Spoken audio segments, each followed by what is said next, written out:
کلمہ پڑھا، اسلام کو قبول کر لیا، ایمان کی دولت سے مالا ہو گیا۔ اب میرے امام کو لے کر اندر گیا، حضرت امام حسن نے کیا دیکھا معلوم؟ بستر لگا ہوا، حسین اس پر سو رہے ہیں، وہاں پنکھا رکھا ہوا۔ سواری گئے اور پھر پنکھا لے کر جھلنے لگا۔ میرے امام سے کہتا ہے، اے میرے آقا حسن، آپ مجھے معاف کر دیں، میں نے آپ کے بھائی کو لے کر کے ضرور آیا، لیکن میں نے انہوں پانی پلایا، انہیں کھانا کھلایا، ان کا منہ ہاتھ دھلایا، ان کے لیے بستر لگا دیا۔ جب سے یہ سو رہے ہیں میں انہیں پنکھے کی ہوا دے رہا ہوں۔ خدا را مجھے نہیں معلوم تھا یہ ہے کون۔ جنگل میں یہ بچہ مجھے اکیلا ملا، حسین و جمیل تھا، بچہ خوبصورت تھا، جنگلی درندہ کوئی ایزا نہ پہنچائے، اس وجہ سے میں لے کر کے آ گیا، لیکن میں نے آپ کا دل توڑا ہے، میں نے آپ کو دکھ دیا ہے، آپ کی ماں ناراض ہو گئی ہوگی۔ میرے امام فرماتے ہیں، جا میں نے تجھے معاف کر دیا، میرا بھائی مجھے دے دے۔ حضرت امام حسین کو لیا، حسن لے کر کے چلنا چاہتے ہیں۔ سوالے نے کہا، شہزادے تم اکیلے نہیں جاؤ گے، میں تمہیں تمہاری گھر تک چھوڑنے چلوں گا۔ میرے امام حسین کو اپنی گود میں لیا، حسن کو اپنی انگلی پکڑائی، لے کر فاطمہ کے گھر کی طرف چلا۔ خاتون جنت دروازے پر منتظر ہے، سوالے لے کر کے دروازے پر آیا۔ خاتون جنت نے حسین کو سینے سے لگا کر بے پناہ پیار فرمایا۔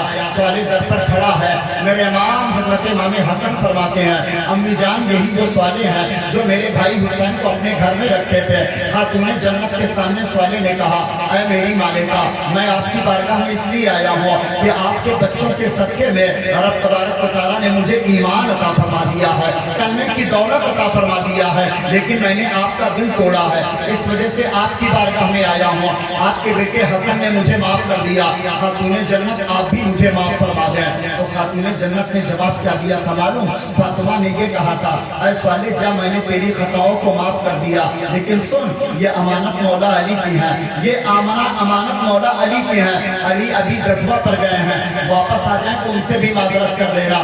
سوالے کہتا ہے اب میں انتظار کرنے لگا، امام حسن نے تو معاف کر دیا، فاطمہ نے معاف کر دیا، مولا علی کے آمد کا انتظار کرتا رہا۔ چند دنوں کے بعد پتا چلا کہ شیر خدا واپس آ گئے ہیں۔ میں پہنچا ان کے در پر اور جا کر کے علی سے معذرت کرنے لگا، پورا واقعہ بیان کیا اور معافی طلب کی۔ تو مولا کائنات شیر خدا ارشاد فرماتے ہیں، اے سوالے میں نے بھی تجھے معاف کر دیا، میں نے بھی تجھے معاف کر دیا، لیکن سن حسن حسین یہ پراپرٹی ہے مصطفیٰ کی، حسن اور حسین یہ جاگیر ہے مصطفیٰ کی، حسن اور حسین پر قبضہ ہے مصطفیٰ کا، میں نے معاف کر دیا۔ نبی کی بارگاہ میں چلا جا کر کے وہاں بھی معذرت کر دے۔ سوالے کہتا ہے وہاں سے میں نکلا، اللہ کے رسول کی بارگاہ میں پہنچا، سرکار کائنات کی بارگاہ میں صحابہ کا مجمع، اللہ کے رسول سے عرض کرتا یا رسول اللہ واقعہ یہ ہے، حسن نے معاف کر دیا، آپ کی بیٹی فاطمہ نے معاف کر دیا، مولا کائنات نے معاف کر دیا، یا رسول اللہ آپ کی بارگاہ میں اس وجہ سے حاضر آیا ہو، آقا میری خطاؤں کو معاف فرما دیں، اب تو مجھے ایمان بھی مل گیا ہے، اب تو آپ کے غلاموں میں شامل ہو گیا ہوں۔ سرکار نے ارشاد فرمایا، سوالے جا میں نے بھی تجھے معاف کر دیا، لیکن حسن اور حسین یہ امانت پروردگار کی ہے، یہ امانت پروردگار کی ہے۔ رب کی بارگاہ میں عاجز و انکساری کر، گریہ بزاری کر، توبہ استغفار کر، شاید پروردگار تیری خطاؤں کو معاف فرما دے۔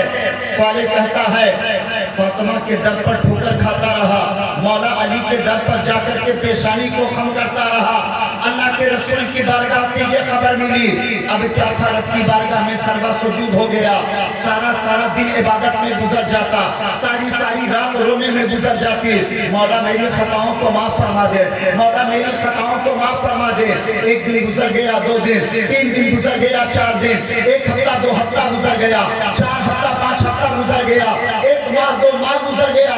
سوالے کہتے ہیں میں زارو قطار روتا رہا، رات دن آنسو بہاتا رہا، مولا میری خطاؤں کو معاف فرما دے، مولا میری خطاؤں کو معاف فرما دے۔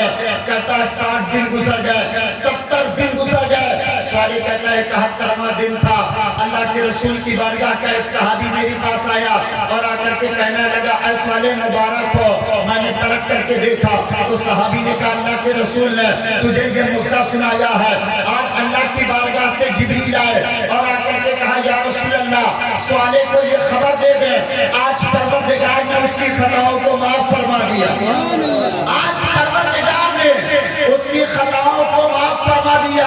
اب کہنے دیا جائے ہمیں حسین کو گھر لے گیا, پانی بھی پلایا تھا, حسین کو گھر لے گیا, کھانا بھی کھلایا تھا, حسین کو گھر لے گیا, بستر بھی لگایا تھا, حسین کو گھر لے گیا, پاؤں بھی دھلایا تھا, حسین کو گھر لے گیا, چہرہ بھی دھلایا تھا, حسین کو گھر لے گیا, پنکھے کی ہوا بھی دے رہا تھا.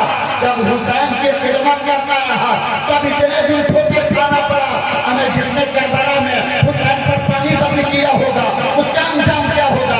جس نے حسین پر کربلا میں کھانا بند کیا ہوگا اس کا انجام کیا ہوگا؟ جس نے قرآن پر پہرا لگایا ہوگا اس کا انجام کیا ہوگا؟ جس نے عباس کے بازوؤں کو کاٹا ہوگا اس کا انجام کیا ہوگا؟ جس نے علی اکبر کا کلیجہ چھلنی کیا ہوگا اس کا انجام کیا ہوگا؟ جس نے امام قاسم کی لاش پر گھوڑے دوڑائے ہوں گے اس کا انجام کیا ہوگا؟